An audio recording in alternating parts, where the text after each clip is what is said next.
Hi guys, welcome to the channel. So ఈరోజైతే మేము air fryer మాకు డెలివరీ అయ్యింది. మేము ఇది కొనాలని ఎప్పటి నుంచో అనుకున్నాము, ఒక 6 months నుంచి. బట్ ఇప్పుడైతే కుదిరిందనమాట. ఆల్రెడీ ఒకటి ఆర్డర్ చేసాము, అదైతే డ్యామేజ్ పీస్ వచ్చింది, కానీ ఇది మాత్రం బాగానే ఉండింది. సో ఇప్పుడు దీన్ని అన్బాక్సింగ్ చేస్తున్నాం అనమాట. సో చూస్తే మీరు ప్యాకేజింగ్ అంతా కూడా చాలా నీట్గానే ఇచ్చారు. సో పైన కూడా మనకి కవర్స్ అన్ని ఇచ్చి అడుగున ఇట్లా థర్మాకోల్ బాక్స్ అయితే పెట్టారు డ్యామేజ్ అవ్వకుండా. సో చూడండి మీరే, చూడడానికి కూడా చాలా క్లాస్గా నీట్గా మ్యాటీ ఫినిషింగ్ వచ్చింది, కలర్ కూడా. సో మేమైతే బ్రాండ్ పీజియన్ది తీసుకున్నాం అనమాట. సో ఇలా కవర్స్ తీసేస్తే మనకి పైన చూడడానికి ఇలా ఉంటుంది. చూడండి, ఇక్కడ తీసుకున్నాం మేము పీజియన్ది.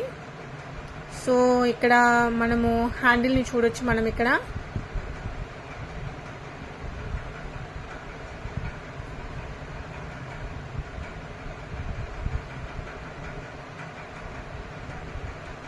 సో ఇలా మేము ప్లగ్గింగ్ చేసామన్నమాట దీన్ని. సో ఇక్కడ చూస్తే మీరు ఇక్కడ పైన ఆప్షన్స్ ఉన్నాయి. స్టార్ట్ బటన్ క్లిక్ చేయగానే ఇవన్నీ ఆప్షన్స్ కనిపిస్తున్నాయి. ఎంత టెంపరేచర్ పెట్టుకోవచ్చు, ఎన్ని మినిట్స్ మనం టెంపరేచర్ పెట్టుకోవాలి అని చెప్పి. సో ఇదైతే కెపాసిటీ మాకు 4.2 liters అని చెప్పి వచ్చింది. ఇక్కడ ఆన్ చేసి ఆఫ్ చేసి చూసుకోవచ్చు. వాళ్ళు ఆల్రెడీ ఇక్కడ లోపల మాన్యువల్ పెట్టి ఇచ్చారనమాట. సో చూడండి, ఇదైతే మనకి మొత్తం నేను కొంచెం దగ్గరగా కూడా చూపిస్తున్నాను మీకు. ఎట్లాంటి డ్యామేజ్ పీస్ అయితే మాకు రాలేదు, మంచిగా ఉంది ప్రోడక్ట్.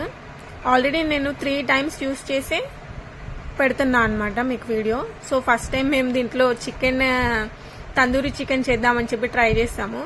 ఏం లేదు, కొంచెం చికెన్ తీసుకొని అల్లం వెల్లుల్లి పేస్ట్, ఉప్పు, కారం, పసుపు, గరం మసాలా ఇవన్నీ వేసేసి చికెన్కి బాగా పట్టించామన్నమాట. సో ఫస్ట్ టైం చేస్తున్నాము మేము కూడా, మాకు తెలియదు ఎయిర్ ఫ్రైయర్లో ఎట్లా వస్తుందో అని అనుకున్నాము ఆ టైంలో అయితే. సో అవుట్పుట్ మాత్రం ఎక్సలెంట్ వచ్చింది. మీకు చూపిస్తాను నేను, వీడియో ఎండ్ వరకు చూడండి. సో మా ఆయన అయితే దీనికోసం స్పెషల్గా ఒక మసాలా కూడా ప్రిపేర్ చేశారు. ఏం లేదు, అవి బిర్యానీ ఐటమ్స్ ఎన్ని ఉంటాయి కదా, అవే మిక్సీలో పెట్టి తిప్పేసి అవి పట్టించారనమాట. ఫస్ట్ అయితే మేము చికెన్కి కొంచెము ఘాట్లు అయితే పెట్టుకున్నాము. సో మసాలా అయితే బాగా అప్లై అవుతుంది అని చెప్పి. సో లెమన్ కూడా పిండేసి, ఎందుకంటే మన ఎయిర్ ఫ్రైయర్లో చేస్తున్నాం కదా, అది ఎట్లా తీసుకుంటుంది అనేది ఫస్ట్ టైం మనకి ఐడియా ఉండదు. అందుకనేసి ఇట్లా ఈ మిక్స్చర్ అంతా, ఈ పేస్ట్ అంతా ఇట్లా చికెన్కి బాగా పట్టించాము. సో ఆల్రెడీ అక్కడ ట్రే ఉంటుంది కదా, దాంట్లో డైరెక్ట్ పెట్టేసాం మేము. ఇది యూస్ చేసేసిన తర్వాత వాష్ చేసేసుకోవచ్చు మనము, ఎట్లాంటి ప్రాబ్లం ఉండదు. కొంతమంది సిలికాన్ ట్రేస్ అని చెప్పి యూస్ చేస్తున్నారు ఆన్లైన్లో, అవైనా మనం యూస్ చేసుకోవచ్చు. కానీ ఇది వాషబుల్లే ఉంది, నాకైతే ఎలాంటి ప్రాబ్లం రాలేదు. సో అలా మనం పెట్టి లోపల పెట్టిన తర్వాత ఇక్కడ మనం ఆన్ చేసుకోవాలి. మనకి ఎంత టెంపరేచర్ కావాలి అని చెప్పి లెఫ్ట్ సైడ్ ఉంది చూడండి, ప్లస్ మైనస్ అని చెప్పి, అది టెంపరేచర్ పెంచుకోవడానికి తగ్గించుకోవడానికి. ఇక్కడ రైట్ సైడ్ ఉన్నదేమో టైమింగ్ అనమాట, ఎంత టైం పెట్టుకోవాలి అని చెప్పి. సో మేమైతే 20 minutes పెట్టుకున్నాము టైం. సో కానీ మధ్య మధ్యలో కూడా మనం తీస్తూ ఉండాలి, ఎలా ఫ్రై అవుతుందని చూసుకోవడానికి. ఫస్ట్ టైం అయితే మనం ఖచ్చితంగా మనకి కొంచెము యాంగ్జైటీ కొంచెం ఉంటుంది కదా, ఎగ్జైట్మెంట్ ఎట్లా అవుతుంది ఇది అని చెప్పి. సో మధ్య మధ్యలో తీసుకుని మనం ఇలా ఫ్లిప్ చేస్తూ ఉండాలన్నమాట ఏదైనా సరే. సో ఎవ్రీ 5 minutesకి 10 minutesకి చూసుకోవాలి. సో నేను మీకు మాన్యువల్ కూడా ఎట్లా ఇచ్చారు వీళ్ళు అని చెప్పి నేను మీకు చూపిస్తున్నా చూడండి. ఫస్ట్ టైం మాకు డ్యామేజ్ ప్రోడక్ట్ వచ్చిందని చెప్పినా కదా, అప్పుడు మాకు ప్రోడక్ట్ ఆన్ చేస్తే ఇట్లనే చికెన్ వేసి పెట్టేసి ఆన్ చేస్తే E1 అని చెప్పి పడింది అనమాట. E1 అంటే కస్టమర్ కేర్కి కాంటాక్ట్ చేయండి అని చెప్పి ఉండిందనమాట. సో కొన్నదే ఐటమ్ మనము అంత పెట్టి కొన్నాక ఫస్ట్ అది కస్టమర్ కేర్కి కాల్ చేయండి అని అంటే కొంచెం డిసప్పాయింట్ అవుతాం కదా. సో మేమైతే రీప్లేస్మెంట్ పెట్టేశాము. పెట్టేసిన తర్వాత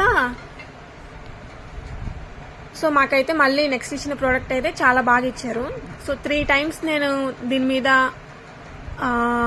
ఫ్రైస్ అవన్నీ చేసిన తర్వాతే మీకు నేనైతే చెప్తున్నాను. ఈ ఎయిర్ ఫ్రైయర్ అయితే చాలా బాగా నచ్చింది నాకు. కాకపోతే కొంచెము ఆ కెపాసిటీ అనేది ఆ బాక్స్ కెపాసిటీ ఉంది కదా పెట్టడానికి, అది కొంచెం చిన్నగా ఉన్నట్టు అనిపించింది. పర్లేదు, మనమైతే ఇలా ఫ్రై చేసుకోవడానికి చాలా ఆయిల్ యూజ్ చేయాలి నార్మల్గా చేయాలంటే.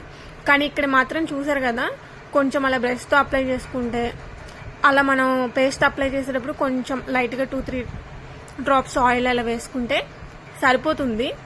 సో నార్మల్గా చేసేదానికంటే ఆయిల్ మనము చాలా అంటే చాలా తగ్గించవచ్చు. వెయిట్ లాస్ చేసే వాళ్ళకైతే చాలా ఇంపార్టెంట్ అవుతుంది, ఇది యూస్ఫుల్ కూడా. సో ఇక్కడ చూసారా మీరు, మేము 190 degrees సెంటిగ్రేడ్ ఒక 20 minutes పెట్టామని చెప్పా కదా. సో ఇది ఆల్మోస్ట్ 1 minute వచ్చేసింది. అదే ఆటోమేటిక్గా చెప్పేస్తుంది అయిపోయింది టైము, ఆఫ్ చేసేసుకోండి అని చెప్పి. సో మేము ఆఫ్ చేసేసి చూసాము. సో తర్వాత చూస్తే అసలు ఆ ఎయిర్ ఫ్రైర్ అయిన దానికి ఆ స్మెల్ అయితే ఓపెన్ చేయగానే చాలా బాగా వచ్చింది. చికెన్ కూడా లోపల వరకు కూడా చాలా బాగా అయితే కుక్ అయింది. నాకైతే చాలా బాగా నచ్చింది. మీరు తీసుకోవాలి అనుకుంటే తీసుకోవచ్చు. మేమైతే ఫ్లిప్కార్ట్లో పర్చేస్ చేసాము. యా, మీకు లింక్ కావాలంటే చెప్పండి, సెండ్ చేస్తాను కామెంట్స్లో. Yeah, thank you guys.